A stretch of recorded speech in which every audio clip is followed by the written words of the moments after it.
I was born and raised in Connecticut, here in the States, and had a lot of opportunities, a lot of resources, a lot of choices, all while I was growing up. And when I traveled, especially when I took that trip to Haiti, I met people that were very similar to me in the sense that they had lots of drive. There were a lot of challenges they were facing, but they had a lot of drive and they wanted to really tackle those issues. The issue that they faced was that they did not have the resources in order to really tackle those challenges. Roots of Development is very different than a lot of other organizations. Our motto is development without dependency. Now this is very difficult at times because you have to say no, or you have to decide not to support immediate needs at times, short-term fixes, in order to truly dedicate yourself and commit to long-term fixes. Most nonprofits, typical charities, they want to address major challenges like that. You can't go wrong with education. Supporting a child's education is a big deal, but for us it's the way in which you do these charitable activities that can make a huge difference.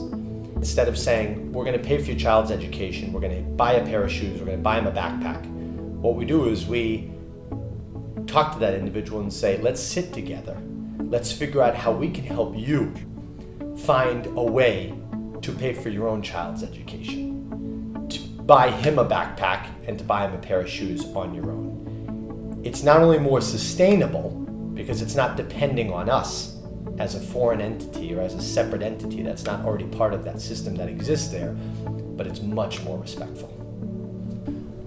The greatest challenges Roots faces, I would say, besides obviously working in the tough situation that exists in Haiti with very rural communities that are very disconnected from most of the systems that do exist in that country, has been the learning curve that I've faced as an individual starting an organization at a very young age. I started at about 25 years old. I didn't have a lot of experience in much of anything besides school, besides college.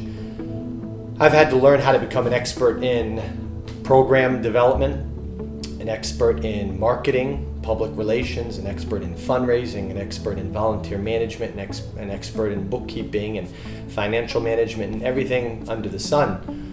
Because it's a small operation that's doing quite a bit with limited resources.